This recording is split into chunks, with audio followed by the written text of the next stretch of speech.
Hello. So in this video, we're going to talk about Gerry Hunt's graphic novels, Blood Upon the Rose and At War with the Empire. We're talking about both of these in the same video because they're interconnected.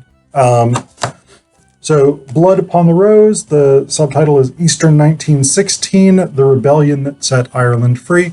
So this is about the Easter Uprising, obviously in 1916, which was sort of the first salvo of the Irish War for Independence. And then At War with the Empire is chronologically at least the follow-up graphic novel subtitled Ireland's Fight for Independence. And this is about the Civil War itself in the early about the War for Independence, 1919 into the 1920s, and then the beginnings of the Irish Civil War in the early 20s.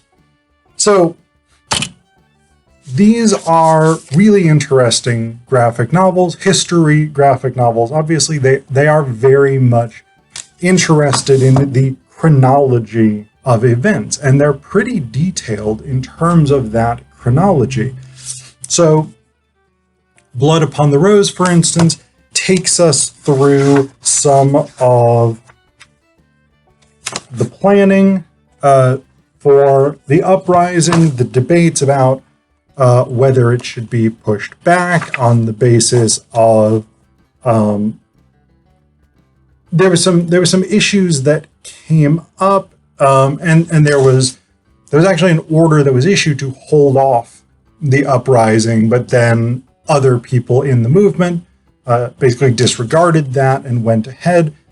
But it takes us very significant detail through the actual fighting itself.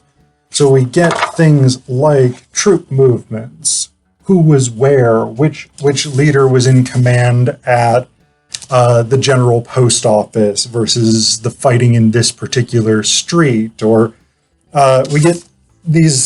we get some sort of individual stories. Let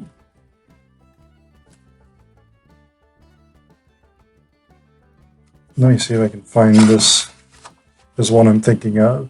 Cathal Brugha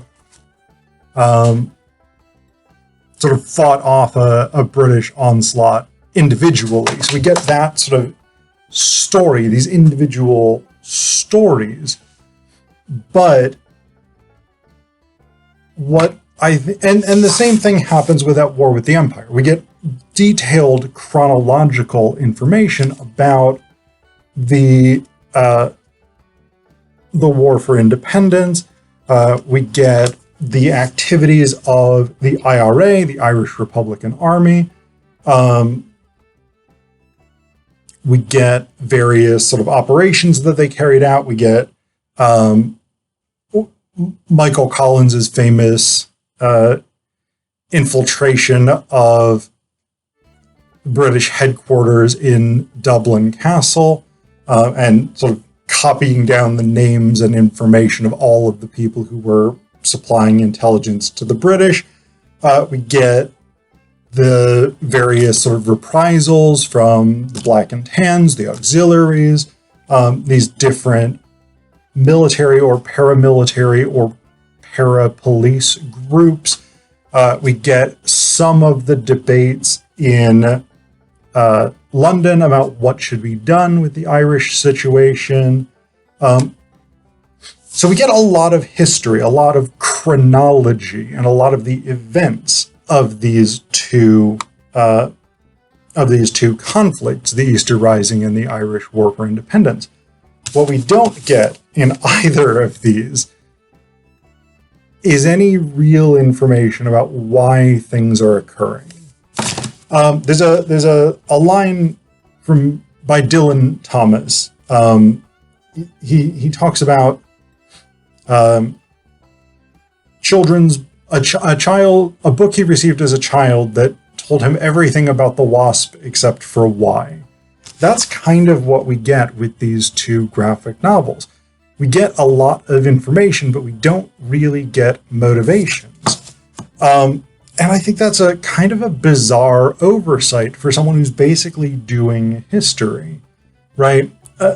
So, like, why should the Easter uprising happen at all? What was the goal? Why was that goal important? What was the history? What was the context that led to Irish people wanting independence? It's not at all addressed in here. There's no sort of background to here's why the Easter Rising happened. We're sort of just thrown in with, is the Easter Rising going to take place on schedule or not? The same thing with At War with the Empire. We don't get any real discussion of why the Irish wanted independence, why the British wanted to keep Ireland, the history of British colonialism in Ireland. And we don't get any information about the main players' personal motivations, their individual characters. We don't get information about the people involved. So in Blood Upon the Road, we get a couple of things, like vague insinuations at some point. Like when we have this bit here, it says Connolly, that's James Connolly. I'm a big fan of James Connolly. Connolly was amazed as the shelling became more intense, and in his speech bubble here he says, "I never thought I'd see capitalist Britain bombing the capitalist center of Dublin."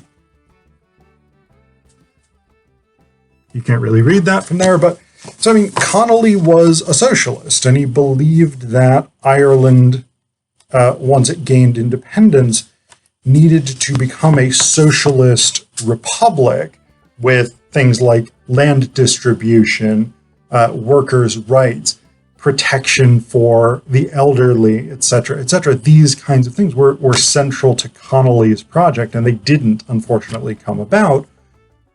But we get that sort of indication, like, Connolly's a socialist. But that's not explained to us there. Like, I can interpret that because I know that Connolly was a socialist.